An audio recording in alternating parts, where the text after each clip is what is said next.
नमस्कार, राम राम। अब यह बताना आवश्यक नहीं है कि दुनिया में क्या हो रहा है। एक बहुत बड़े हिस्से में जो है आग और तबाही जो है मची हुई है।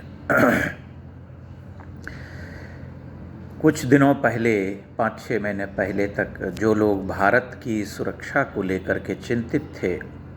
ऑपरेशन सिंदूर के समय जब भारत पाकिस्तान का संघर्ष चल रहा था और दुबई में और यहाँ वहाँ बैठे भारतीय जो थे वे बड़े व्यग्र थे, एक तरह से उपहास उड़ा रहे थे कि India is not safe, Delhi is not safe, कुछ भी हो सकता है। तब उन्हें एक दिन में ये बात समझ में आ गई कि भारत उनसे कहीं अधिक सेफ़ है, सुरक्षित जगह है, सुरक्षित देश है। क्योंकि इज़राइल और अमेरिका ने जब ईरान पर हमला किया और ईरान ने उसका प्रतिकार किया, तब ये सारे जितने खाड़ी के देश हैं वो उसकी जद में आ गए, उसके आक्रमण की जद में।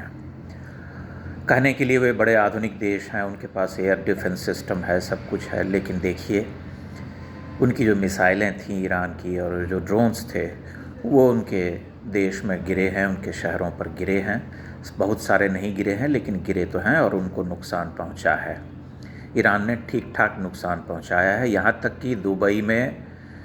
बुर्ज खलीफा तक उनके आक्रमण की जद में आ गया था। एयर डिफेंस सिस्टम के कारण वह बच गया, लेकिन वहाँ जुमेरा बीच और उनके जो दूसरे होटल्स हैं वहाँ पर तो धमाके हुए ही हैं। और उसके बाद जो है बहुत सारे लोग अब ये कहते हुए पाए जा रहे हैं ट्विटर पर और यहाँ वहाँ कि भारत जो है वह सुरक्षित देश है और प्रधानमंत्री नरेंद्र मोदी ने उसे जो है एक सुरक्षा घेरा प्रदान किया है, हमें कृतज्ञ होना चाहिए। बस कुछ महीनों में उनका दृष्टिकोण बदल गया। आज दुनिया में बहुत सारे लोग इस सत्य को लिख रहे हैं, कह रहे हैं कि अगर हम एयर डिफेंस सिस्टम को रेट करें, उनके सक्सेस रेट के हिसाब से उसका आकलन करें, तो आकाश जो भारत का इंडिजिनसली डेवलप्ड है, जो भारत में बना है एयर डिफेंस सिस्टम, उसकी सक्सेस रेट 99% से अधिक है जो कि इज़राइल के एयर डिफेंस सिस्टम से भी अधिक है। हालांकि बहुत सारे लोग जब रेटिंग कर रहे हैं तो उसमें इज़राइल को नंबर 1 दे रहे हैं, नंबर 2 भारत को दे रहे हैं, लेकिन अगर आप सफलता दर का आकलन करें तो ये आपको पता चल जाएगा कि भारत का जो एयर डिफेंस सिस्टम था वह 99% तक सफल रहा था। ऑपरेशन सिंदूर में जब पाकिस्तान ने 600 से अधिक मिसाइलें और ड्रोन्स जो है भारत के ऊपर दागे थे, तब उन्हें हवा में ही कबाड़ बना करके गिरा देने का काम इसी डिफेंस सिस्टम ने किया था। उनके कारण ही भारत सुरक्षित रहा। तब हमें यह सोचना चाहिए कि पिछले 10, 11, 12 वर्षों में भारत की सरकार ने घास नहीं छीली है, बहुत तगड़ी तैयारी की है भारत को सुरक्षित बनाने में,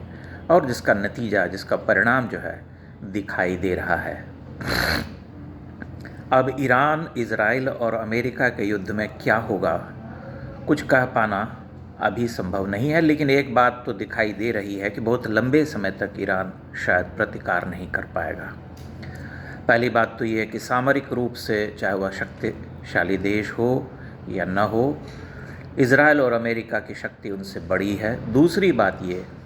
कि जो इज़राइल का इंटेलिजेंस, खुफिया तंत्र है, वह अविश्वसनीय रूप से अचूक है। उसने अपनी पैठ वहाँ के लोगों में कुछ इस तरह से बना ली है कि उसको पता था कि अभी खामनेई कहाँ बैठने वाले हैं, और उसी समय उसने पिन पॉइंटेड अटैक करके उसको और उसके जितने भी आसपास के प्रशंसक और परिवार के लोग और बड़े मिलिट्री कमांडर्स, उन सबको जो है मार डाला। एक बार जब इज़राइल ने इतनी बड़ी क्षति उसको पहुंचा दी, तब ये बात स्पष्ट रूप से समझ में आ जानी चाहिए कि लड़ाई को जारी रखना इतना आसान नहीं होता है। क्योंकि जब आपके टॉप के कमांडर्स और नीति निर्माता, रणनीतिकार जब मारे जाते हैं, तब उसी तरह से सोचने, विचारने और रणनीति बनाने वाले लोग हमेशा आपके सामने नहीं होते, उस तरह से उपलब्ध नहीं होते। इसलिए ईरान के लिए इस लड़ाई को बहुत लंबे समय तक जारी रखना संभव नहीं होगा, क्योंकि वह जितना ही उग्र होगा, जितना ही अधिक अपना आक्रामक तेवर दिखाएगा, अमेरिका और इज़राइल के हमले भी उसी हिसाब से बढ़ते चले जाएंगे। क्योंकि इस बार ये स्पष्ट है कि ये जो है ईरान में कट्टरपंथी जो ताकतें हैं, जो पॉलिटिकल पावर है, उसको पूरी तरह से समाप्त करने के बाद ही यह मिशन रुकेगा, जब वे आश्वस्त हो जाएंगे कि अब वहाँ कोई कट्टरपंथी शक्ति सत्ता में नहीं बैठ पाएगी, तभी जो है ये अभियान रुकेगा। इस युद्ध के और भड़क जाने की संभावना है, उससे कोई इनकार नहीं कर सकता है, लेकिन फ़िलहाल कोई बड़ा देश इसमें सीधा दखल देता हुआ दिखाई नहीं दे रहा है।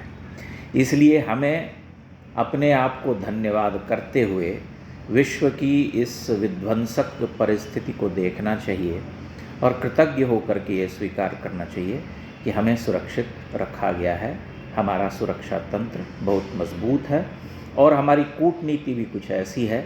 कि दुनिया के एक बड़े हिस्से में जब आग लगी हुई है तब हम उससे पूरी तरह से तटस्थ हैं। ना काहू की दोस्ती, ना काहू से बैर वाली नीति है।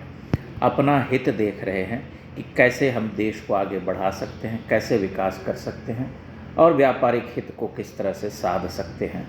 आपको ध्यान होगा कि ऑपरेशन सिंदूर के बाद से ही भारत के विपक्ष ने